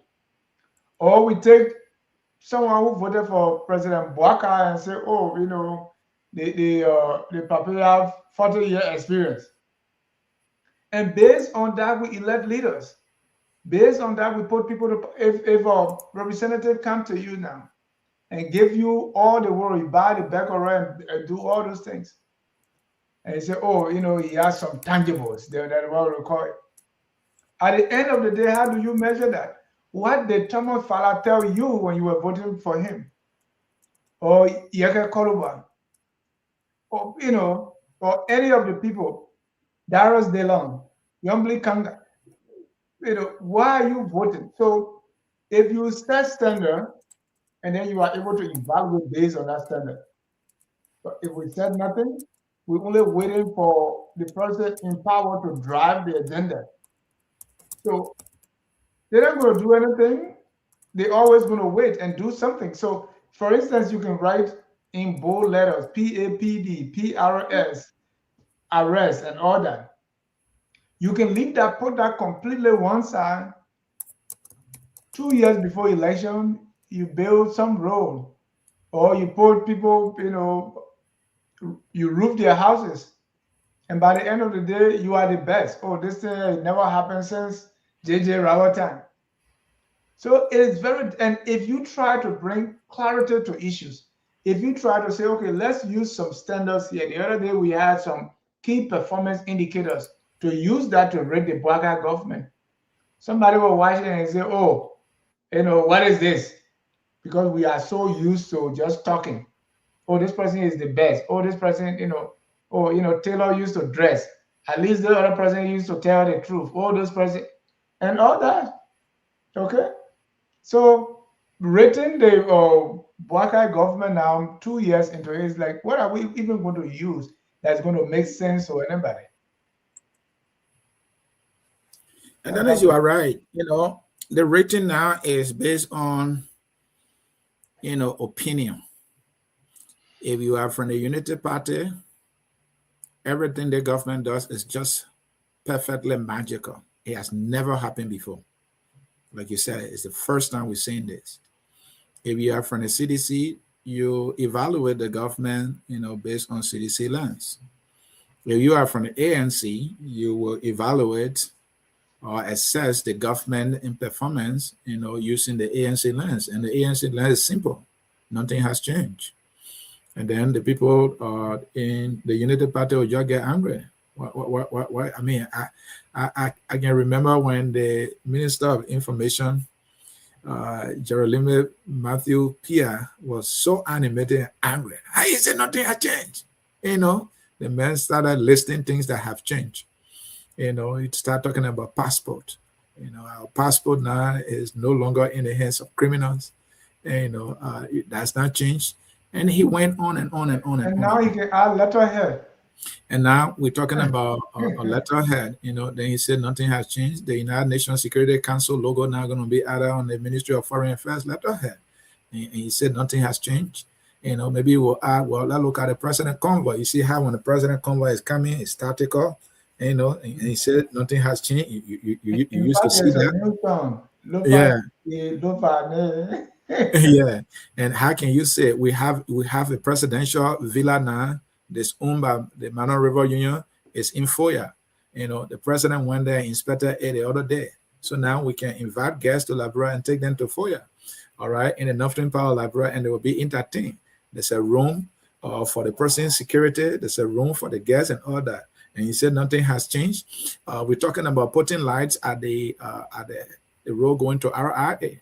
And he said nothing has changed. The God pastor, that the person was saying, nothing has actually changed. And now one of the things the government is boasting of, Dennis, that I'm like, really? Is this an achievement? Well, salary on time. Salary on time is one of their songs that they sing. And he said nothing has changed. Salary on time. They are saying that, look, the past administration used to borrow money from central bank and take money from even our reserve just to pay salary. We're not doing that. And he said nothing has changed. I'm sitting there. Really? Are you not supposed to pay the people? And honestly, when they said the government salary on time, because the last time I saw, lecturers at the university were having issue that, look, we have not taken pay. So how can just some people take pay, others have not taken pay and say salary on time? But again, the government has a own laundry list of achievements, that they would tell you. So Dennis is right, and that's why I focus on Liberia put together that metrics, right? Let's use the metrics to evaluate performance, because at the end of the day, if we have benchmarks that our official of the government must meet for us to know that the needle has been moved, it's in our collective national interest. The government will benefit. Now we graded the government, yet at the government, whatever they're doing that is working for which we didn't get on the travel ban, Kudos to them. Congratulations. And you're now on the bad side of America. Is that why we keep Liberians to travel to America? Even when there are two of them, we give you the credit for that. We will not deny the government its credit if the government does well, right? And so we really have to know how we are evaluating it. For me, my ideas are bold. I'm not a minimalist. I have every reason to believe that our political actors, when it comes to national development, they are minimalist. They are about the bare minimum. We're paying salary. We're putting a light. Or LEC as a little current now. When the current go after 1 hour, it can come back. It never used to happen. Are we not supposed to have current 24 hours in our country? Are we not supposed to have good roads? Some of the roads we've been building some of these roads for like the one RRA road. It's been 2 years now. I've been going to Liberia. They are still on that one single road. That road is not even 50 miles from RRA to Monrovia. They are still, the nation Liberia is still building that one road. And they want us to commend them that they are taking 2 years. Not just one government, two governments put together, building the one road. It's taking them over 2 years. They can't finish it. But we should give them a huge commendation for making efforts. Lone Star, they just increased our national team budget to 1 million. We are supposed to be celebrating. Our brothers and sisters in the government say this is a monumental achievement. That our Lone Star, our pride, has been budgeted 1 single million. And yet the speaker office is 1.8. But we should celebrate them for giving our national team. I mean, this is the minimalism, mentality, our political actors, treat with development in development in our country. And it's not going to get us anywhere. We do the bare minimum, we're good. We must be celebrated. And I don't think we're going anywhere with that. I want to see bold actions. We're talking about Firestone the other day. This is what? 2026. The Firestone agreement, then they correct me what? Was it 1926? Yeah. 1926. This is 2026. Why? Is that 100 years exact? Is my math correct, Dennis? You are the math guy, West Africa. You're a great math teacher in West Africa. Is that 100 years exact? 1926 to 2026. Okay. So if my math is correct, yeah, okay. If my math is correct, 100 years exact later, we can't even produce one rubber slipper in Liberia. Our leaders, I mean, when Ellen Johnson Sirleaf came to power, she went to Firestone, she was acting that she was blasting. I said, but when maybe something will come out of them, madam. Nothing came from that. I was just sharing. How can we as a nation cannot say 50% of the rubber will be manufactured here? And if we can get an agreement with whatever partner we have, we are sorry. One letter will not leave this country. How is that not a stand our leaders can take? Because what that would do will enforce or compel production, manufacturing to start immediately. Now you have factories will be built, and then the young people of Liberia will be in the factories working, and the production now will be carried on, now will be giving them skills. Government now will even start generating more revenue, because when one is employed, that one pays taxes. A sale of a rubber slipper, government collects a tax on that. Government will be increasing a revenue generation. But we have to look at these things in a more robust and holistic way so that we can benefit as a nation. So the minimalist thing, it doesn't impress me at all. Yeah, and I just want to add quickly, and the thing I see Evans mentioned, the thing about perfectionism. This is not even about, you're not even close to perfection. You're not even close to the minimum of perfection. No. First of all, they want Monrovia we've been facing it for a while. Almost going to 178, going to 79, 179. Yeah, we face Jefferson Monrovia. Then you talk about perfectionism. We are more than just Monrovia. It's not even Monserrado County to begin with. Monrovia it's just a narrow stretch of property. No, look, and like you said, Anthony, I 100% support you. For me, something is done when we move outside Monrovia. When I see low-cost housing in villages and towns across the different communities in rural Liberia, when I see electricity being stable electricity in rural Liberia, pipe-borne water in rural Liberia, then we're talking about say, yeah, we're doing something. Until then, Madam Ellen Johnson built RIA road. Joe Wiaki faces small. Then President Booker facing it. They see RIA road since Ellen faced it the last time. They still facing that one RIA road. That's serious thing we're talking about there, so? No. Look, people should get out of that minimalist concept and let us think bold about Liberia and desire the best for Liberia. All right, Dennis, you got the last word here. My last word is if there will ever be a last word on Liberia, because Liberia's story is longer than the Dubé River. And so there will never be. But I want to appreciate all for joining. You know, Liberia is the country we have, and I have complete faith that Liberians are good people.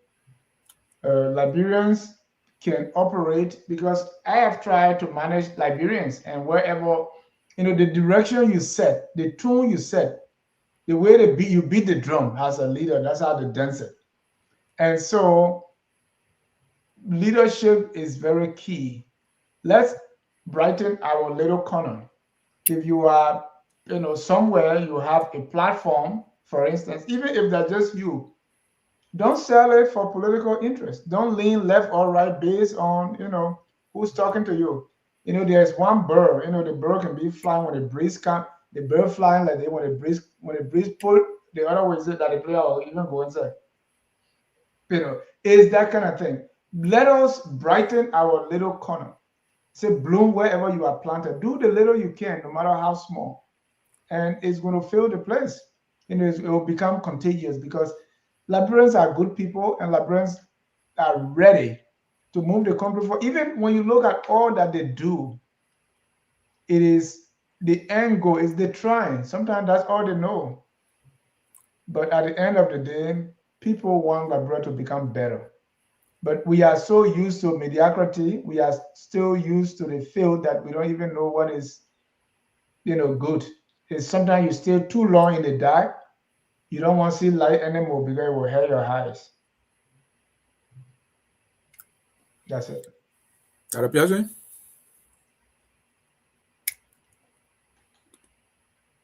Yeah, Mr. C. Thank you. And I want to say thanks to all our followers on the show tonight. It was a pleasure having you all. Thanks to Dennis and Anthony. You know, let me just say quickly again, I want to say Emmanuel Saki from Minnesota, brother, we say sorry, man. Yeah, sorry.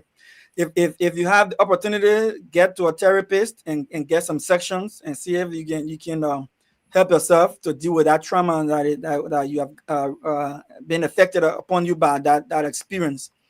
Please, I want to also say to all of us, listen, Liberia is never going to improve if we settle down for sycophancy and mediocrity. Like, oh yeah, they paying salary on time. Hell yeah, you're supposed to pay salary. It's not an improvement. It's supposed to be happening. Current can go too often nowadays. Current can still don't understand. Hell no. Look, we shouldn't be having that conversation.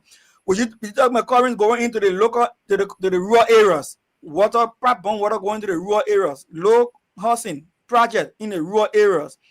Houses for nurses and for teachers, compounds for teachers and to host teachers, to hold nurses in the rural community.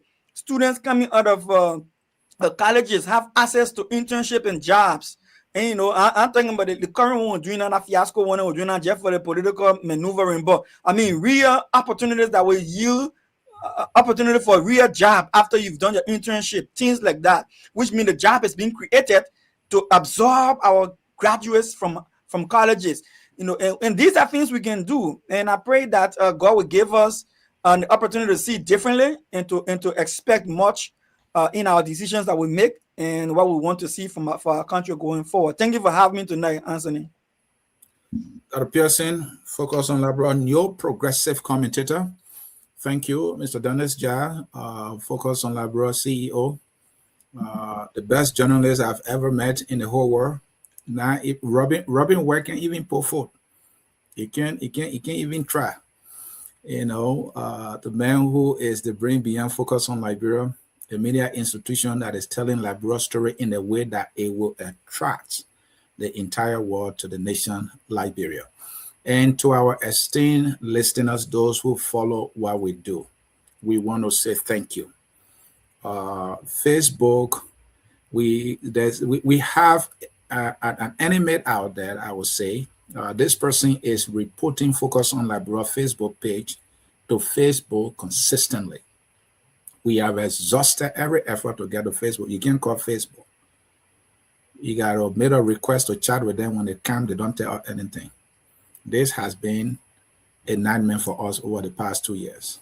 But we have not given up on you because we know you always here to listen to what we have to share with you. Thank you for sticking with us. We will get past this nightmare and we'll continue to tell the story of Liberia in a way that it attracts the entire world. My name is Anthony Sie, and this is how we'll come to the end of this edition of our program, Tough Talking Thursday. We'll close with our song that says, we are all Liberians. We are not saying the government doing something. We say they're doing small things, then they won't be blowing trumpet. You know, people stay hungry, then they say, oh, all is good. Just because nothing has changed. Nothing has changed. So they're trying, but they're trying is not to. When I see the University of what Liberia, surprised me, the few days that really caused me almost to cry. People, it's basic, right? You watching clothes, and we all went through that. Right. You wash clothes, you hang it outside. The rain comes, you put it inside. When the sun comes out again, you carry it outside. I mean, you wash, and there's a family for 3 days. I mean, why should we do this 2026? Something that I and they were doing in the village 50 years ago. Still today, we are depending on nature to go out, to wash clothes, to do this. Where can we go? Can be at least one laundry man for somebody to go there and dry clothes? No. We are all Liberians, yo. Have a good night. We are indeed all Liberians, and bye-bye. We are Liberians.